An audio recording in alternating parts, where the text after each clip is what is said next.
Hello दोस्तों, नमस्कार। कैसे हैं आप सब? उम्मीद करते हैं आप सब बहुत अच्छे से होंगे। मेरा नाम है विनय और आप देख रहे हैं विनय की पाठशाला। आज दोस्तों हम लोग डिस्कस करेंगे इकाई 9 समांतर रेखाएं, और ये कक्षा 8 की गणित की किताब से समांतर रेखाओं से ली गई है। आप लोग इसको देख सकते हैं, ठीक है। तो हम लोग यहाँ पर बात करते हैं समांतर रेखाओं की। तो सबसे पहले हम लोग जान लेते हैं कि इसकी परिभाषा क्या है। तो परिभाषा हमारी ये निकल के आती है कि दो दी गई रेखाओं के बीच की लंबवत दूरी अगर हमेशा बराबर हो तो वो रेखाएं एक दूसरे के समांतर होती हैं। ध्यान देने वाली बात यह है कि इसको अंडरलाइन कीजिए, लंबवत दूरी। अब क्यों हमने अंडरलाइन किया आपको बताएंगे आगे। अब हम फॉर एग्जाम्पल लेते हैं, आपने अपने घर में देखी होगी सीढ़ी, छत पे चढ़ने के लिए पुराने समय में बहुत यूज होती थी। अब तो लोग जीना बनवाने लगे हैं, है ना। आप में से भी कई लोगों के यहाँ सीढ़ी हट के जीना बन गया होगा। बट सीढ़ी अगर रखी हो तो उसमें आप देखना दो रेखाएं इस तरह से होती हैं और ये बीच में डंडे होते हैं, ठीक है। अब ये दोनों जो बांस के डंडे होते थे वो आपस में कहीं मिलते थे? नहीं मिलते थे। अगर आप लोग गौर से देखेंगे तो ये इनके बीच की दूरी यहाँ पे और ये इनके बीच की दूरी, ये दोनों दूरियां आपस में बराबर होंगी। तो ये बराबर होगी ना, और बीच में हमने लंबवत दूरी पे किया था, ठीक। इसका मतलब कि ये दूरी बिल्कुल सीधी सीधी नापो। ऐसा नहीं कि आप जो है पटरी रख के कहो कि सर ये दूरी देखो, हम तो ऐसे नापेंगे, यहाँ पे हम ऐसे नापेंगे, यहाँ पे हम ऐसे नापेंगे। तो ये दूरी तो कम ज़्यादा होगी क्योंकि हम लोग तिरछी लंबाई नाप रहे हैं। तो लंबवत दूरी मतलब सीधी सीधी नापो, लंबवत नापो। लंबवत मतलब 90 अंश पे, ठीक है। तो सीधी दूरी हम जब नापेंगे तो वो दूरियां आपस में बराबर होंगी। तो लंबवत शब्द बहुत इंपॉर्टेंट है यहाँ पे। अब बात ये आती है कि अगर ये बराबर नहीं होंगी तो क्या होगा। तो आपको हम ले चलते हैं, सीढ़ी लगाएंगे दीवार पे। तो सीढ़ी मान लो ये इधर कहीं हमारी दीवार है, तो ये सीढ़ी लग गई है और ये ज़मीन है। तो सीढ़ी सीधी तो लगती नहीं है ना, दीवार के समांतर रहती है। सीढ़ी ऐसी लगती है क्या? है आप लोगों ने लगाई ऐसी तो रख देते हैं ज़मीन में कि ऐसी लगाते हैं सीढ़ी, बिल्कुल सीधी। ऐसी लगाएंगे तो सीढ़ी हमारे गिरने का डर होगा, हम भी नहीं चढ़ पाएंगे सही से। तो सीढ़ी लगती है इस तरीके से, है ना, तिरछी ऐसे लगाते हैं दीवार पे। जैसे ये दीवार है यहाँ पे, तो हम लोग जैसे फॉर एग्जाम्पल ये दीवार है तो सीढ़ी हम इस तरह से ऐसे लगा देते हैं। तो ये जो है ये बनेगा, तो ये सीढ़ी और दीवार ये काटेगा एक जगह पर, जहाँ पे काटेगा वहाँ पे बनेगा कोण। क्या बनेगा? कोण बनेगा वहाँ पे, ठीक है। तो अगर समांतर रेखाएं नहीं हैं तो ये निश्चित है कि वो दोनों रेखाएं कहीं ना कहीं पे काटेंगी, कोण बनाएंगी। हो सकता है यहाँ ना बनाती, अगर बहुत ज़्यादा कम हो रहा है तो फिर दूर बनाती जाके, लेकिन कोण जरूर बनाएंगी, ठीक है। अब बात ये आती है कि इसको हम लोग प्रदर्शित कैसे करेंगे। हाँ, और भी एग्जाम्पल देख लो, और एग्जाम्पल आप लोग अपने आसपास सोच के बताओ। तो दो एग्जाम्पल हम बता देते हैं। एक तो रेल की पटरी। रेल की पटरी जो वो नसैनी की सीढ़ी की ही तरह होती है, आपने अगर ध्यान से देखा होगा, और कहीं आगे नहीं मिलती, दोनों समांतर जाती हैं, बीच की दूरी समान होती है। दूसरा, आप जो अपने घर में मेज़ यूज करते होंगे, मेज़ या चारपाई, उसके जो पाए होते हैं, पैर उसके, वो आप देखेंगे सभी चारों पैर एक दूसरे से बराबर दूरी पे होते हैं, ठीक है। तो और भी आप एग्जाम्पल, आपको जो उदाहरण लगे वो कमेंट करके हमें बताना कि सर ये इसका एग्जाम्पल, उसमें भी समांतर रेखाएं हैं, ठीक है। अब हम लोग बात कर लेते हैं कि उसको किस चिन्ह से प्रदर्शित करते हैं। तो इसका चिन्ह जो है हम लोग इधर कहाँ लिख दें, इधर समांतर का चिन्ह।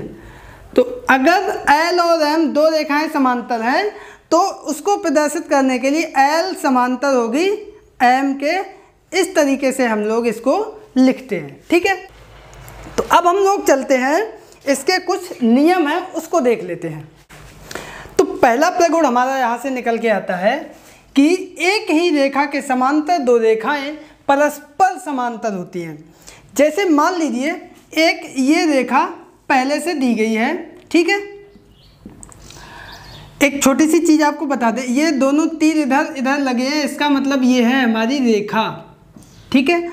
अगर यहीं पे ये तीर ना लगे होते तो फिर अब ये रेखा नहीं रह जाती, ये क्या हो जाता, रेखा खंड हो जाता, ठीक है। तो यहाँ पे हम रेखा ले रहे हैं तो ये तीर इधर लगा दी, ये एक रेखा है और हमसे ये कह रहा है, इसका नाम है हमारा L, ठीक है। अब हमसे ये कह रहा है कि इस रेखा के समांतर एक रेखा ये है, ये हमसे कह रहा है कि M, L और M ये दोनों आपस में समांतर हैं, यानी ये दोनों के बीच का अंतर समान होगा, इनका ये अंतर और ये अंतर। अब हमसे एक और कह रहा है कि इसी रेखा के, इससे कोई मतलब नहीं है अभी, इसी रेखा के समांतर एक रेखा इधर है यहाँ। अब हमसे इसमें भी ये कह रहा है कि इसका मतलब ये हुआ कि ये भी अंतर जो है कैसा होगा, समान होगा। और इसको अगर हम N नाम दे दें इस रेखा को, तो ये भी रेखा दोनों समांतर हैं, ये चिन्ह लग जाएगा, ठीक है। तो हमसे ये कह रहा है इसमें कि ये दोनों आपस में समांतर हैं और ये दोनों आपस में समांतर हैं। अब हमें पता ये लगाना है कि इस रेखा के बगैर ये दोनों रेखाएं कैसी होगी, इनका कोई आपस में संबंध होगा क्या, ये दोनों रेखाएं आपस में समांतर होंगी ये दोनों।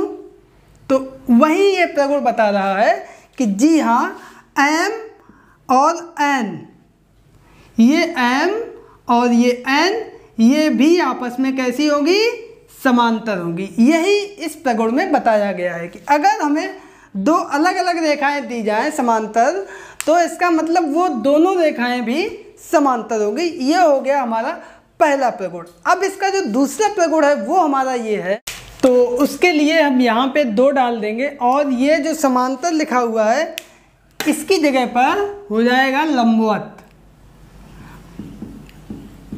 लंबवत। अब आप देखिएगा, एक ही रेखा के लंबवत 2 रेखाएं परस्पर समांतर होती हैं। कैसे होगा, आइए देखते हैं। तो इसमें भी एक रेखा है जो ये मेन रेखा है, और वही बात दोनों तरफ चूंकि तीर लगे हुए हैं, इसका मतलब ये हमारी रेखा है। अगर तीर ना होते तो रेखा खंड हो जाता। इस तीर का मतलब है ये यहाँ तक नहीं है, ये आगे भी चली गई है, यहाँ भी तीर है, इसका मतलब ये यहाँ नहीं रुकी है, ये आगे तक चली गई है, ठीक है। अब प्रश्न ये कह रहा है कि एक रेखा के लंबवत 2 रेखाएं, लंबवत यानी 90 अंश पे, यानी एक रेखा मान लिया ये है और एक रेखा ये है, ये 2 इस रेखा पे लंबवत रेखाएं हैं। लंबवत का मतलब होता है 90 अंश, याद कर लो। लंबवत का मतलब जहाँ भी लंबवत आ जाए 90 अंश, ये भी लंबवत है यानी ये भी 90 अंश के कोण पे। तो ये जो 2 रेखाएं हैं, ये इनको हम अगर L नाम दिया है, इनको हम M और N दे देंगे। एक चीज़ और यहाँ पे देख लो कि लंबवत का चिन्ह क्या होता है, L और M कैसी है, लंबवत है, तो L लंबवत M, ये चिन्ह होता है लंबवत का, ठीक है। ये चिन्ह है हमारा लंबवत का। तो ये इधर हमारा दिया गया है, इधर L और N दिया गया है, यानी L लंबवत है N के, ठीक है। तो रिजल्ट हमें ये निकल के आ रहा है कि ये दोनों रेखाएं आपस में कैसी होगी। अगर एक रेखा पर 2 लंबवत रेखाएं हैं, तो इन दोनों रेखाओं में क्या कोई संबंध होगा, आप सोच के बताइए। अब आप कहोगे सर देखने में तो लग रही है कि ये इनके बीच की दूरी बराबर है, देखने से काम नहीं होता है।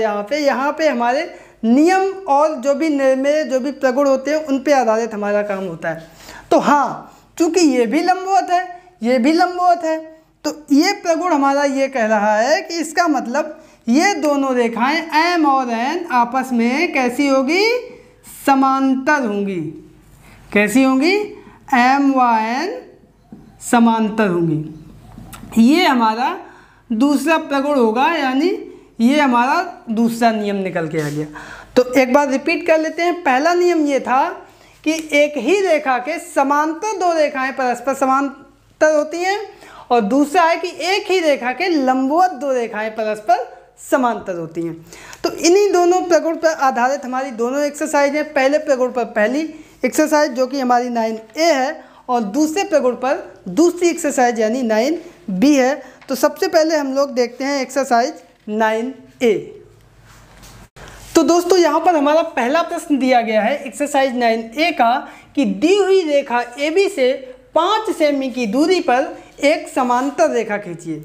अपने मन से नहीं इसमें चलना है, जो प्रश्न कहता जाएगा उसी के अनुसार हम चलते जाएंगे।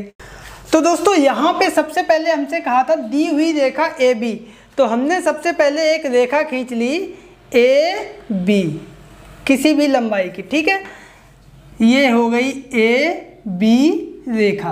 अब हमसे ये कह रहा है कि 5 सेमी की दूरी पर, तो ये हम लेंगे प्रकार और इसमें हम कितना डिस्टेंस लगाएंगे, हाँ 5 सेमी का। पटरी में हम कितने सेमी लेंगे, 1 2 3 4 5, ठीक है ना। तो ये 5 पे नोक रख के हम इसमें चाप लेंगे पहले, ये हो गया हमारा 5 सेंटीमीटर का।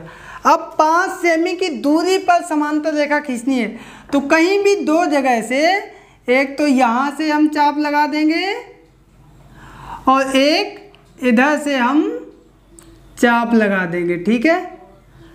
अब ये दोनों चाप जो है इनको छूती हुई बिल्कुल एक हमें रेखा खींचनी है।